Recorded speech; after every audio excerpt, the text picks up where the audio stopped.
What's up, everybody? JT Sports here, back at you guys with another episode of the JT Sports Podcast. And I hope you guys are having a good day, or at least a better day than what I'm having, because this is my 11th time trying to record this episode. I had to start over my past 9 tries because I kept messing up. Then when I finally was able to get this episode done and recorded, my dumb behind laptop ended up corrupting the file, and here I am right now, again, recording this for the 11th freaking time. But on this episode, we're going to be discussing why Clemson football will bounce back this upcoming college football season, why Trey Lance will break out for the San Francisco 49ers. Buffalo Bills fans should be really excited about rookie running back James Cook. I'm going to explain why. And how good will the Pittsburgh Steelers defense be this upcoming NFL season? If this is your first time listening to the JT Sports Podcast, welcome. I appreciate you for tuning in. Make sure that you follow me on all of my social media platforms. You can follow me on Twitter at JT Sports __ and on Instagram at JT Sports _. And lastly, if you haven't already, make sure that you are subscribed to my YouTube channel, which is JT Sports. The Clemson football program last season missed the college football playoffs for the first time in 7 years. And all of a sudden, people are starting to say that they feel 2021 was the start of the fall of the Clemson Tigers football program. And it's really odd to me because even though Clemson had a down season, what college football program doesn't have a down year? I mean, they went 10-3. If 10-3 is considered your version of a down season, that's pretty good in my opinion. And not only did they manage to win 10 games last year, but Dabo Sweeney did it for the 11th consecutive year. He deserves a lot of applause for that because it is incredibly hard in this day and age of college football to maintain success when it comes to recruiting, being able to deliver on high expectations year in and year out. Every program is prone to some down years. Alabama had a season not too long ago where they weren't in the college football playoffs. So every program is prone to having some years where they're not in the championship picture. That doesn't mean they're about to decline. You see, so many people are quick to hop on the bandwagon when it comes to somebody who's been extremely successful, and they start just to have a little slip up.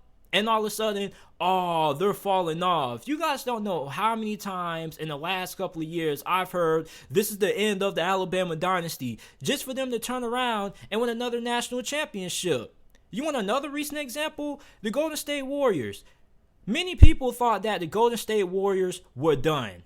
And look at them. In the year 2022, they are heading to another NBA Finals. They weren't there for a couple of seasons, but they're back. So when I look at Clemson, I have a lot of faith in Dabo Sweeney. Dabo Sweeney is the best players coach in college football, in my opinion. If there was a head coach that I could pick to play for, it would be Dabo. Dabo is extremely good at getting the most out of his players. He knows how to elevate his players by motivating them. And I like the way that he goes about uplifting his players.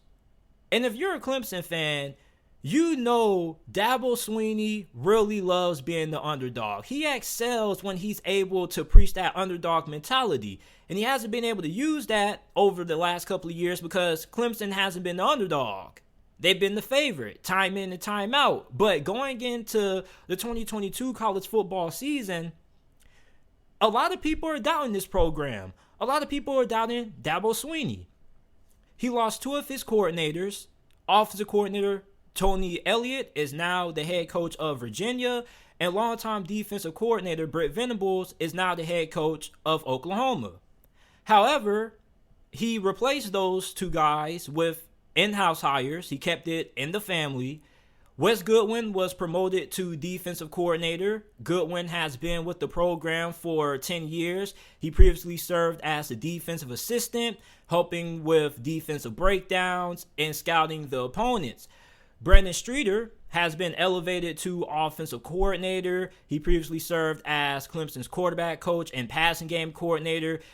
He's been with the program for a very long time, and this isn't his first time calling plays. He was the offensive coordinator for Liberty from 2009 to 2011. During those years, from 2009 to 2010, Liberty was one of the best offenses in the FCS. They were averaging over 30 points per game.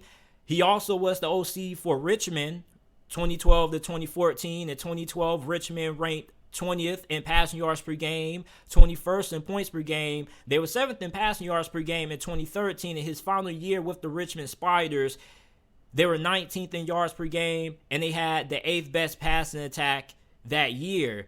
So for Streeter, this is somebody who is really good when it comes to developing quarterbacks. He helped develop Deshaun Watson, Kelly Bryant, and recently Trevor Lawrence. And Dabo Sweeney's hoping that he can rekindle that same magic with DJ Uiagalelei. DJ Uiagalelei is coming off a really disappointing 2021 campaign. I was really shocked at how he performed last season, because you go back to his freshman season when he had to come in for a couple of games and replace Trevor Lawrence, and the dude balled out.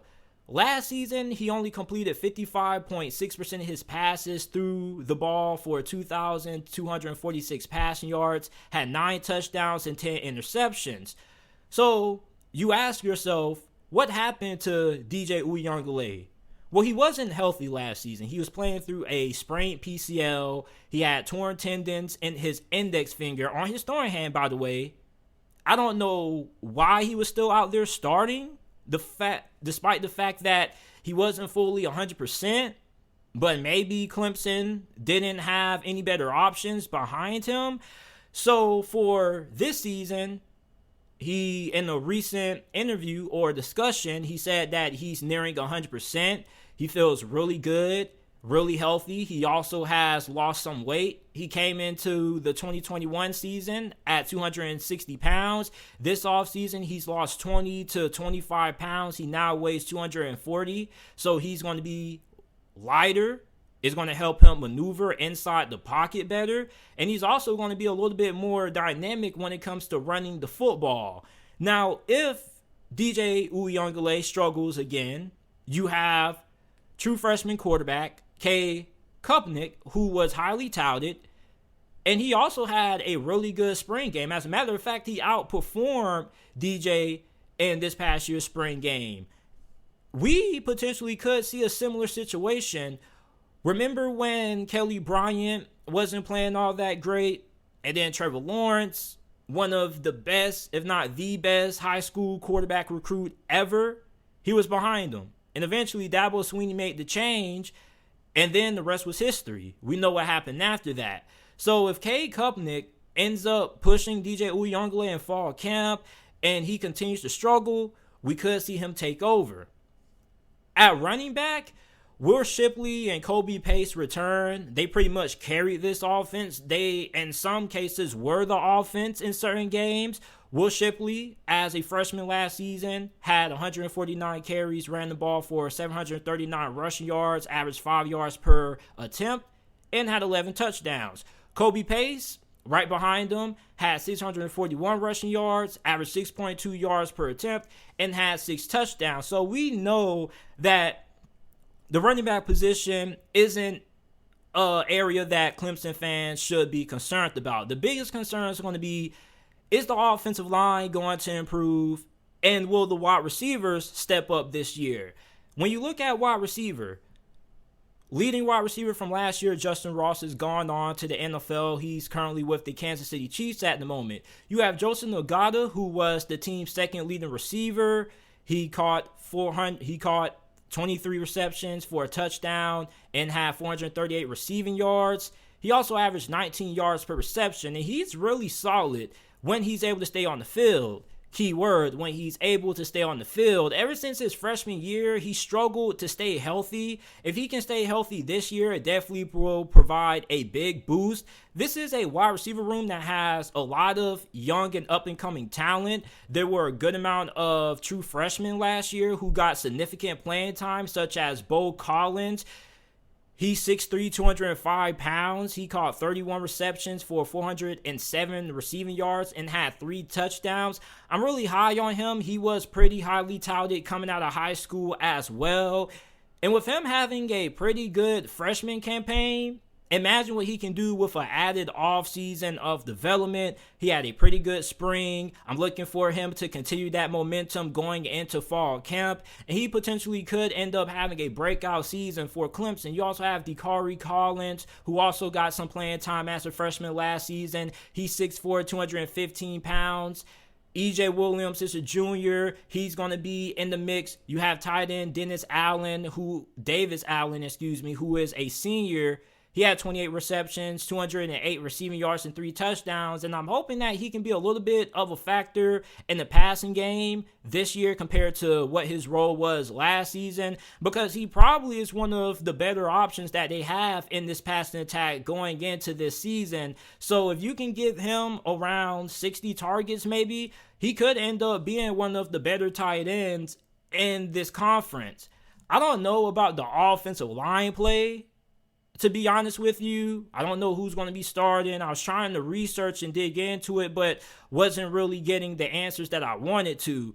So the offensive line wasn't bad when it came to run blocking, but pass protection, it wasn't all that great. And if DJ Uyunglele is going to end up having a bounce back year, or Cade Klubnik is going to end up coming in and having a solid first year as a starter, this offensive line is going to have to perform a lot better in pass protection than what they did last season.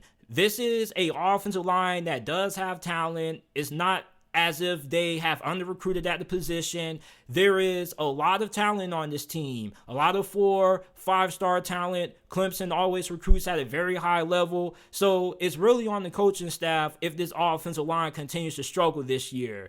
Clemson does put a lot of emphasis on versatility, so normally you see their offensive linemen practice at a good amount of positions. You could have an offensive guard getting significant snaps at offensive tackle, offensive tackles also taking reps at offensive guard. They just love having that versatility in case injuries occur, which injuries are part of the game. The defense, nobody should be too worried about. Even though Brent Venables did leave and this defense will suffer a little bit of a drop-off, they still should be no worse than top 20 in America, because this is still a extremely talented defense. Their biggest loss is probably cornerback Andrew Booth. Fred Davis II is most likely going to be in line to replace him. He was a 4-star recruit coming out of the 2020 recruiting cycle. He was the 53rd ranked player, the 7th best cornerback in that recruiting class. Also hailing out of Trinity Christian Academy from Jacksonville, which is a city that I have grew up in my whole entire life. So I spent a lot of time watching Fred Davis play, and he is a pretty talented cornerback. He may be one of the better cornerbacks that Clemson has had in recent memory. I'm really excited to see what he's going to do this year if he gets the opportunity to start. And Clemson overall, I mean, this is still the most talented team in the ACC from a talent standpoint. Of course, you're going to have NC State, who also is going to be vying for that spot. You're going to have Wake Forest. You also can't forget about Miami in the Coastal with Mario Cristobal. I think that they're definitely going to be a big factor in the ACC championship picture this season. However, if you were probably a betting man and somebody was to come up to you right now and ask you, hey, you got $1,000. You got to put it on who you think is going to win the ACC. You most likely would be putting it down on Clemson. And I wouldn't disagree with you. I wouldn't get mad at that, because this is a team that underperformed last year. And even though they underperformed, they still were able to win 10 games. As a matter of fact, they started the season out 2-2. And after that start, they went 8-1 to close out the year. So for Dabo Sweeney, he's going to have his guys ready to play. They're going to be motivated. He's going to preach that underdog mentality, how everybody's counting them out. Nobody's giving them a chance. It doesn't matter how highly ranked they're going to be when the AP Top 25 comes out, because the fan perception about Clemson right now is that they're about to fall off. Dabo Sweeney hears all of the talking heads in the national media, and I'm pretty sure he hears a good amount of what fans are saying who are non-Clemson fans, and he definitely understands that Clemson probably has a lot to prove this year. So he's going to have this team ready to play, and they're going to be viewed as underdogs by many people. And he thrives when it seems like his back is against the wall. And I think that this is going to be another season that we end up seeing Clemson reemerge back into that college football playoff conversation. And I think that Clemson most likely could end up making it back into the playoffs this season. I think they're going to bounce back. Hopefully I'm right, because the last time I said the team was going to bounce back, it was LSU last season. And yeah, we saw how last season went for LSU, so hopefully Clemson proves me right. But you guys let me know how you guys are feeling about Clemson going into the upcoming college football season. Do you guys feel that this program will bounce back? Or do you guys think that this is the start of the decline of the Clemson football program? Let me know down in the comment section down below. Trey Lance, I feel, is in for a breakout season with the San Francisco 49ers in 2022. There are a good amount of people in the national media who are saying that Trey Lance is going to be a bust. He's not going to work out. He's going to cost Kyle Shanahan and John Lynch their jobs. I just don't see it. I'm really going to have a hard time of people trying to sell me the idea that Kyle Shanahan, who we perceive to be one of the best offensive minds in the game right now, is going to have Trey Lance crash and burn this season.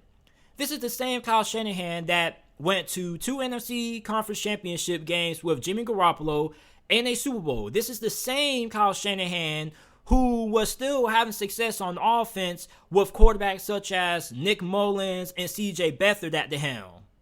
So if he's able to have success with Jimmy G, CJ Beathard, and Nick Mullins, I'm pretty sure he's going to be able to have success with Trey Lance. Not to mention, remember when he was the offensive coordinator for Washington back in RG3's rookie season? He designed an offense tailored around RG3 before he got injured. Then once RG3 went down, he ended up wanting to be a pocket passer, and that's kind of when things started to go downhill. But Kyle Shanahan is really good at adapting his offense to whoever's the quarterback and whatever kind of personnel he has to work with.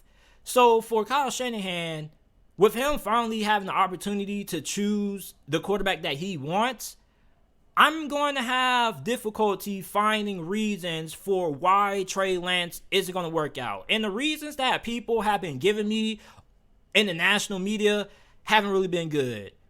You know, one person said that Trey Lance is going to be a bust because he doesn't have that it factor.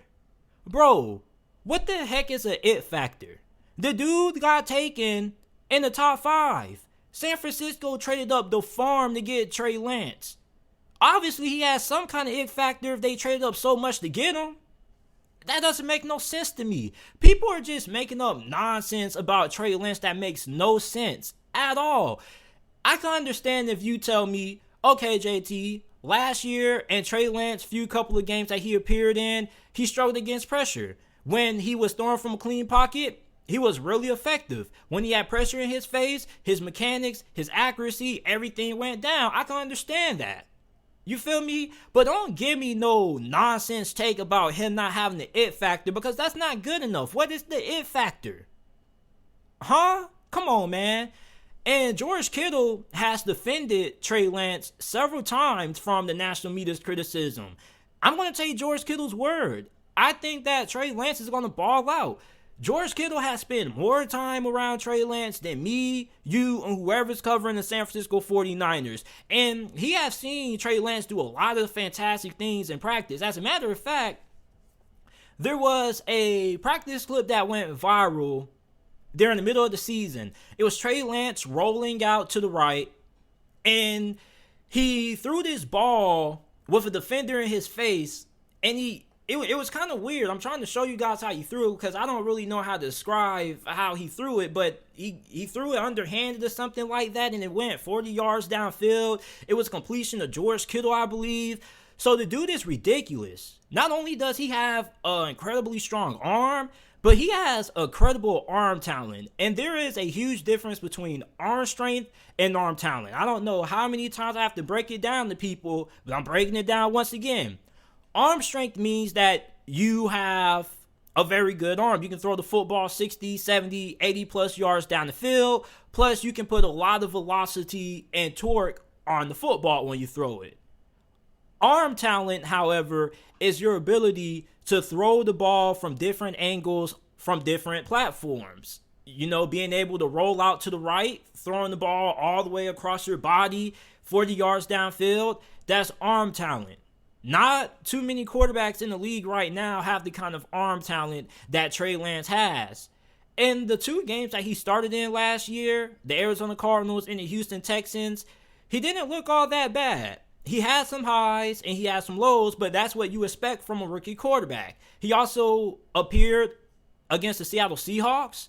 And in those games, he threw for 603 passing yards, 5 touchdowns, 2 interceptions, and completed 57.7% of his passes. He also accounted for 168 rushing yards on the ground and averaged 4.4 yards per attempt and had a rushing touchdown. So for Trey Lance, I'm looking for him to take the next big leap. And out of all of the year 2 quarterbacks, Justin Fields, Zach Wilson, Trevor Lawrence, Mac Jones, Davis Mills, whoever, I think Trey Lance is going to take the biggest leap in development because he's in the best situation out of all those quarterbacks I just named from his draft class. You have a really great play caller in Kyle Shanahan. You have a team that has a Super Bowl caliber roster. George Kittle, arguably the best or second best tight end in the NFL. You have a pretty solid offensive line. You got Brandon Ayuk and hopefully Debo Samuel at wide receiver this year. If Debo Samuel ends up getting traded, then I don't know what's going to happen.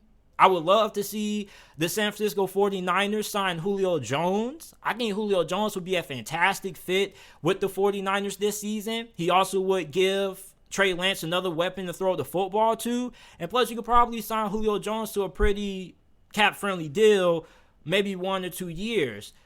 I also look at the fact that the run game still is going to be there. You have Elijah Mitchell, who was the second best rookie running back in the league last season behind Najee Harris.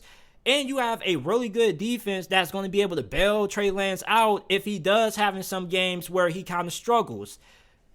I don't remember per se what the exact criticism was when the Chiefs traded up for Patrick Mahomes, but I do remember that many people had similar takes on Patrick Mahomes as they did right now with Trey Lance, because not too many people were on board of Kansas City's decision to trade up for Patrick Mahomes, even though they already had Alex Smith. But after Alex Smith got traded, and it was Patrick Mahomes' job for sure, he balled out. He won the MVP in his second season. He's been to the AFC Conference Championship game pretty much every single year since he's been the starter. So for Trey Lance, you're going to a team that has the talent. You're just that missing piece. And I think for Trey Lance, with him going into year 2 of Kyle Shanahan's offense, he's going to have a better understanding of the playbook. He's going to be more comfortable inside the pocket because the game hopefully slows down for him. Because when you're a rookie and you first get thrown into the fire, everything is coming at you full speed. And remember, this is somebody who played at North Dakota State. Not trying to say that's the reason why he's going to be bad, but there is a huge gap in speed when it comes from playing at North Dakota State going to the NFL, because the game is way, way faster compared to Trey Lance played for an SEC school. The speed of the game probably wouldn't be as fast as what it was last season for him. And last season, honestly, even when he was under pressure, it wasn't that he wasn't bad under pressure. It's just the fact that he tried to do too much. He had guys who were open for simple checkdowns. He would try to get the big play, just playing as a rookie would. And for Trey Lance, I think one of the biggest things that he needs to work on going into the season is being able to play in structure. Because in the NFL, it's all about timing. It's all about rhythm. Because when you play out of structure, you ruin the timing and the chemistry with your wide receivers. So for Lance, if he's able to get better under pressure and he's able to get better playing within structure, I don't see no reason why he shouldn't be able to take the San Francisco 49ers back to the NFC Conference Championship game, because this is a team that has already proven that they have a Super Bowl caliber roster. They're just hoping that he's that missing piece, and I think he's going to end up breaking out this year, and I think he potentially could be a dark horse to win NFL MVP this year. I've seen too many people just having so much negativity around Trey Lance for somebody who barely even played. We have a small sample size, and I guess that's probably why some people are skeptical about Trey Lance, because we haven't really seen him all that much. But at the same time, we didn't see Patrick Mahomes all that much neither. You have to trust the coaching staff.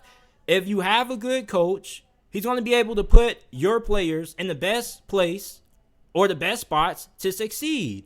And there's no reason why Trey Lance should just crash and burn with the 49ers if Kyle Shanahan is as good as a head coach that we think he is.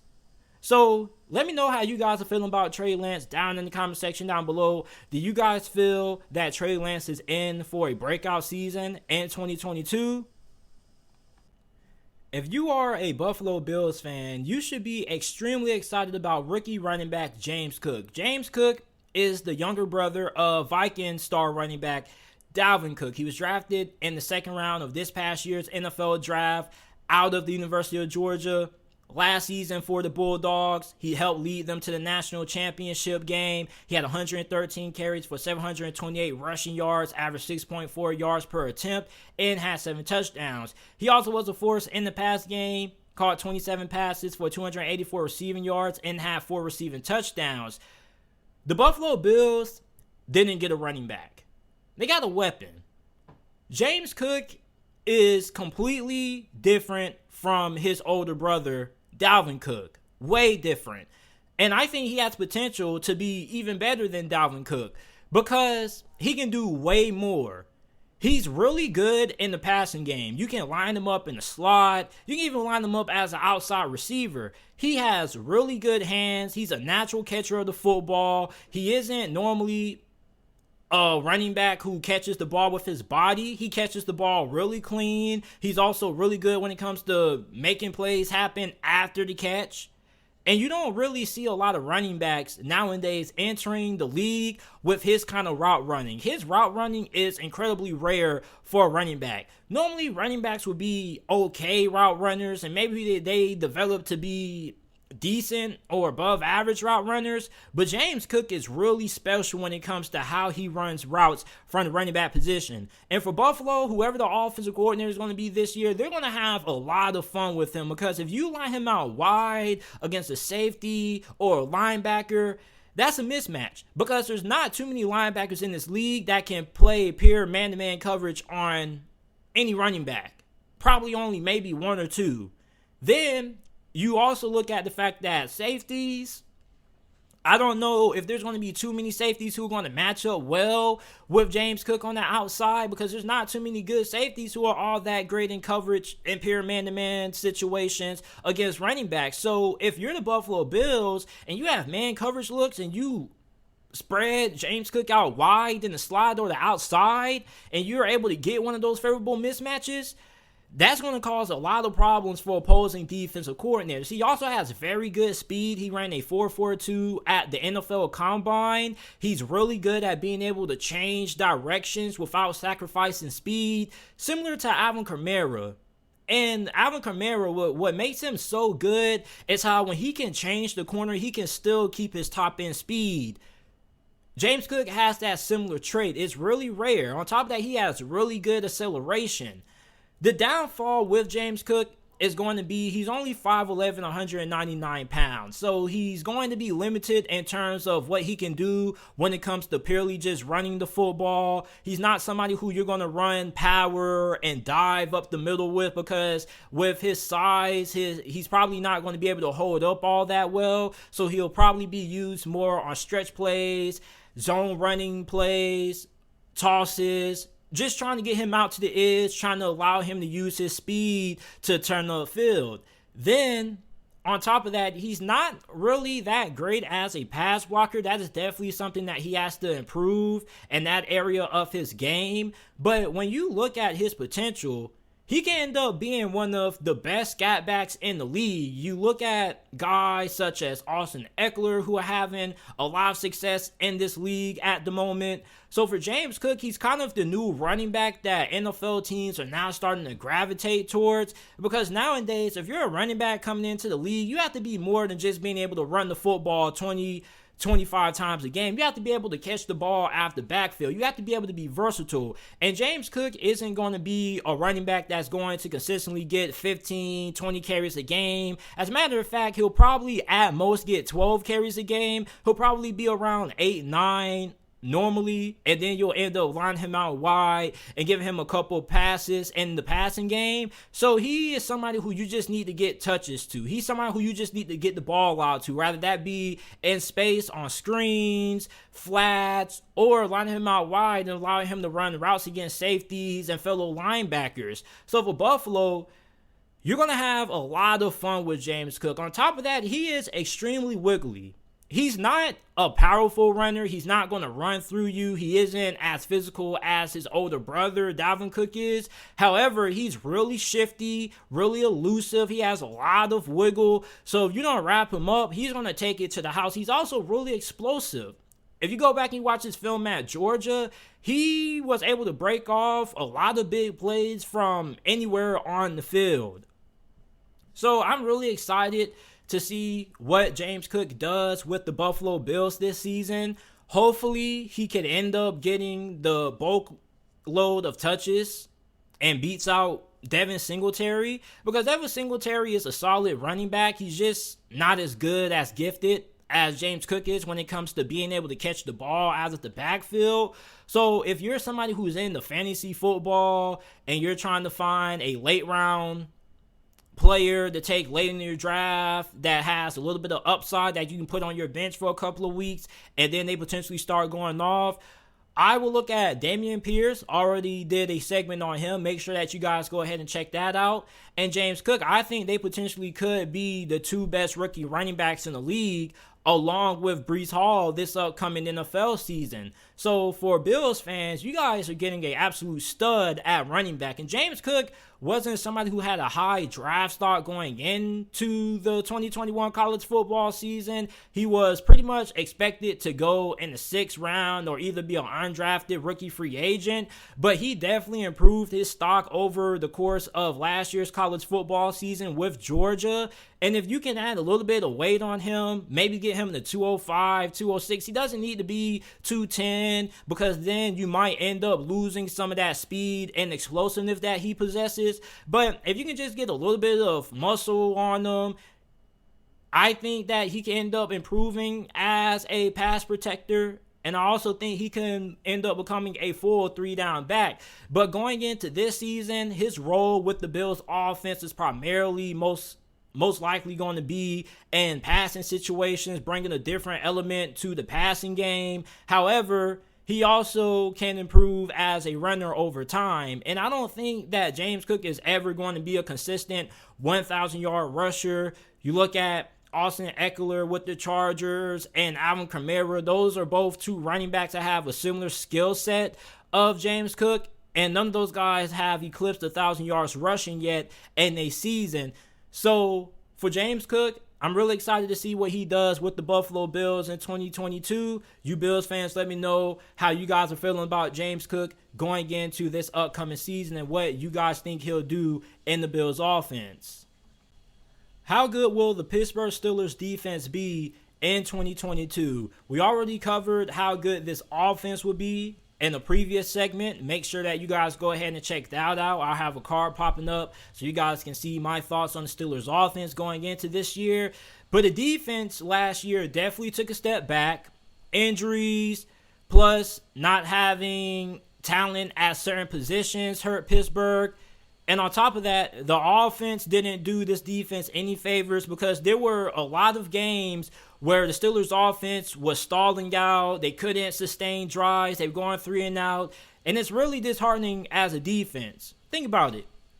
If I'm Cam Hayward and I just got to stop, just help the opposing offense go 3 and out, help my offense get the ball back, All of a sudden, they go 3-0, and here I am, back on the field, putting my helmet on, chin strap on. I didn't even get a chance to get a sip of Gatorade, and here I am, back on the field. I didn't even get a chance to catch my wind or catch my breath. So for the defense, with the offense being slightly improved this year, that's going to help the defense out because they're going to be on the field for way less plays. And the more plays that a defense is on, the more tired they get, which is another reason why this run defense wasn't that great. And the run defense was the worst in the NFL. They were allowing 143.8 rushing yards per game. This is the worst run defense that the Steelers have had in a very long time because normally the Steelers are pretty good against the run. So you're probably asking, JT, how do the Steelers plan to fix the run defense? Well, it's simple. Tyson Alualu is coming back. He only played in 2 games before his season got cut short. And Cam Hayward and Alualu are expecting for star defensive lineman Stephon Tuitt to return this year. Stephon Tuitt missed all of 2021 with injuries. He also was dealing with some personal issues off the field. He lost one of his family members. Thoughts and prayers with him. And I guess he just wasn't in the mindset to play football. And even if he doesn't come back, we may not see Stephon Tuitt return again. But according to Cam Hayward, they expect him to come back this year. I trust their word. I'm pretty sure they may have already talked to him. Cam Hayward said he hasn't been at OTAs, but he's in Indy working out. So I expect him to be able to suit up. And if he does play this year, this defense is definitely going to be way better than what it was last year. And another thing is that the linebacker position wasn't great. Devin Bush looked like a shell of himself last year. He couldn't cover. He wasn't good against the run. But you know what's going to help Devin Bush bounce back? Pittsburgh hired Brian Flores as their senior defensive assistant and linebackers coach. And Brian Flores spent a lot of time in New England working with the linebackers such as Dante Hightower. And one thing about Brian Flores is that he has a super aggressive defensive approach to the game. You go back and you watch all of the blitzes that Miami was doing last season, 0 blitzes. They were super aggressive. He teaches linebackers how to see it and go. And that's something that when you look at Devin Bush last season, he was kind of hesitant at times. It seemed as if he didn't trust his body, seemed as if he didn't know if he had the speed to make certain plays. And his confidence was kind of shocked. So for Brian Flores, he's going to help Devin Bush play more faster. He's going to help him get better at diagnosing plays and being able to break on them. Then you also brought in linebacker Miles Jack, who formerly was with the Jacksonville Jaguars. And he's also, just like Devin Bush, looking to bounce back from a pretty poor 2021 campaign.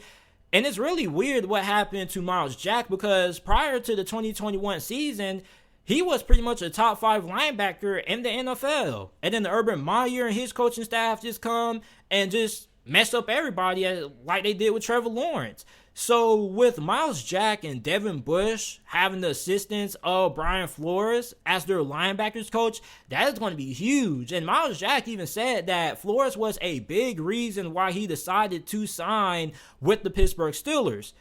Now, we don't know how long both Flores and Miles Jack are going to remain with the Pittsburgh Steelers. Jack only signed a 2-year deal, and Brian Flores is most likely going to be in the line for another head coaching job next season, depending on what happens with his lawsuit and whatnot, because if he never decided to pursue legal actions against the NFL, he probably will be the head coach of the Houston Texans or somebody else at the moment. So Brian Flores being on the staff on defense is really big. It's going to help this defense out a lot. You're also going to be having a new defensive coordinator in Terrell Austin. He's going to be replacing Keith Butler, who's been the DC in Pittsburgh for the previous 7 years. I don't expect him to have a major difference on this defense when it comes to the play calling because Mike Tomlin is still going to call the plays on defense. And Mike Tomlin has been calling the plays for a very long time. As a matter of fact, I didn't even know that Mike Tomlin has been calling the plays for as long as he has. And Keith Butler has been doing a little bit of a press run after his retirement, interviewing on different radio shows and whatnot. And he said that Mike Tomlin has been calling the plays back to the tail end of Dick LeBeau's run as DC for the Pittsburgh Steelers.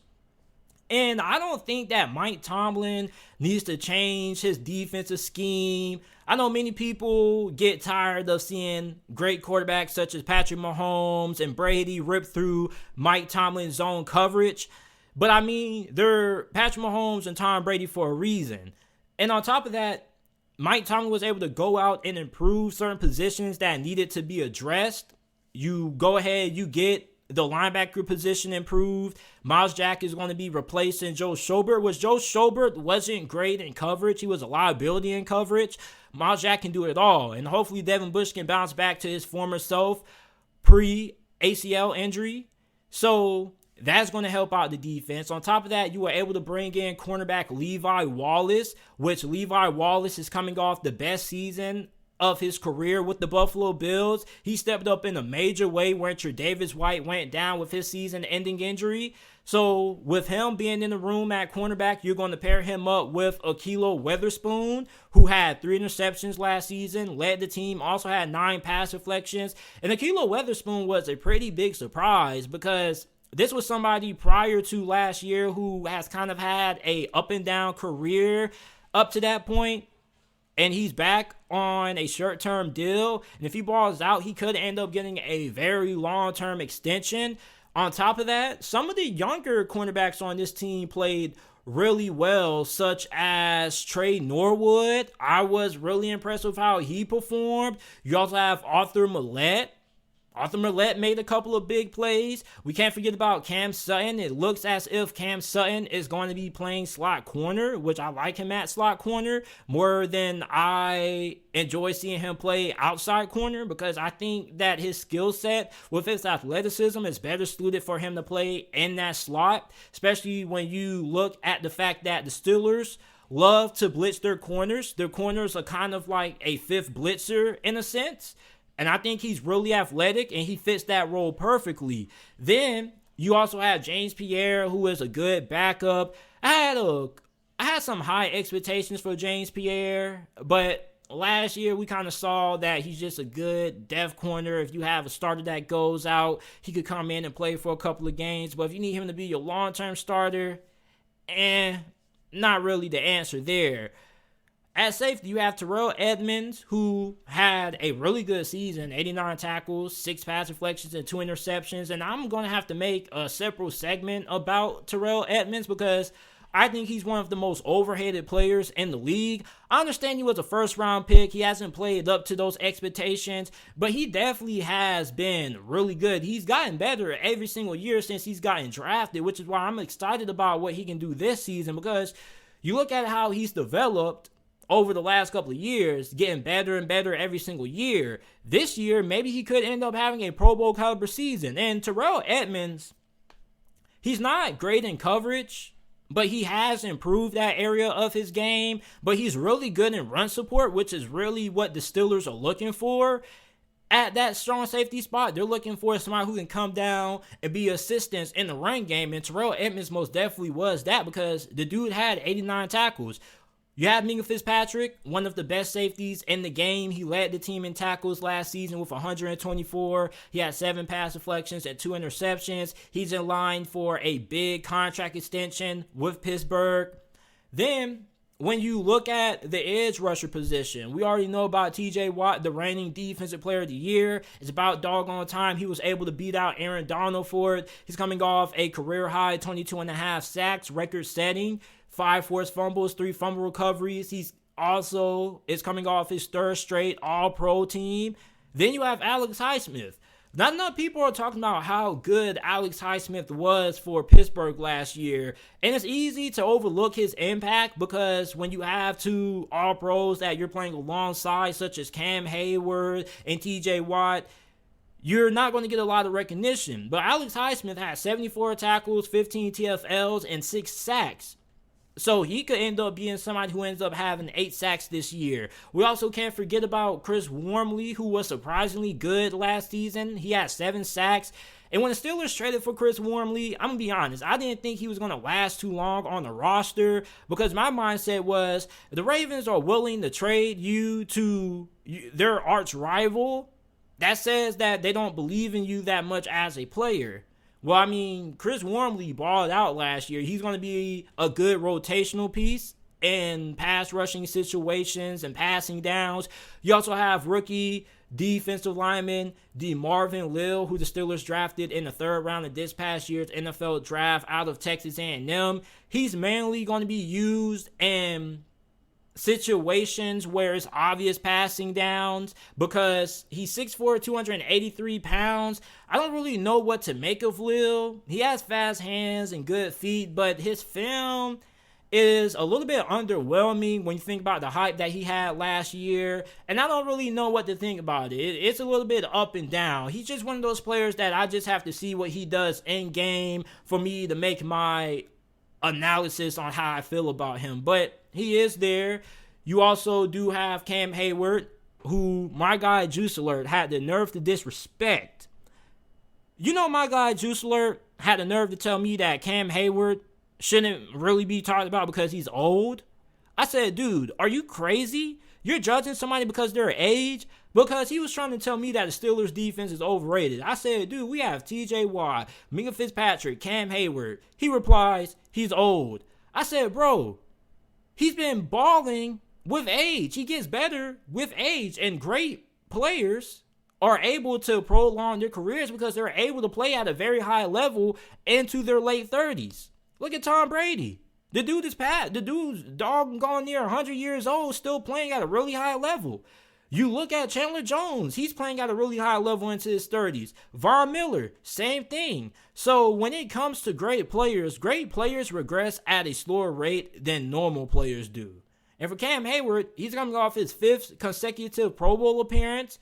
He is on his 3rd All-Pro team last season, and he has 10 sacks. He's one of, if not the second best interior defensive lineman that we have in this game.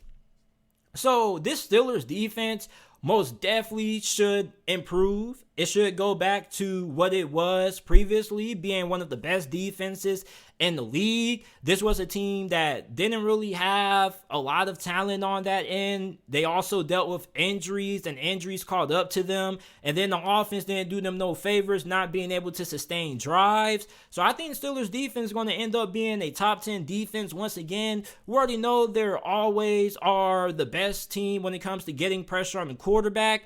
But with the addition of Levi Wallace in the secondary, adding in Miles Jack at linebacker, and bringing in Brian Flores as the linebackers coach to coach up Miles Jack and Devin Bush, I think that this may be one of the best defenses that the Steelers have had in recent memory. And that's strong praise considering that the Steelers have had some of the best defenses in the league over the last couple of years. So let me know how you guys are feeling about the Pittsburgh Steelers defense going into the 2022 NFL season. And also make sure that you guys like this video, subscribe to the channel, and I appreciate you guys for listening to this episode of the JT Sports Podcast. We're finally able to get an episode recorded with no mistakes, so I appreciate you guys. Make sure you guys check out the podcast on every single podcasting platform. Apple Podcasts, Google Podcasts, Spotify Podcasts, wherever you get your podcasts from, the JT Sports Podcast is available. And I will see you guys shortly with another episode of the JT Sports Podcast.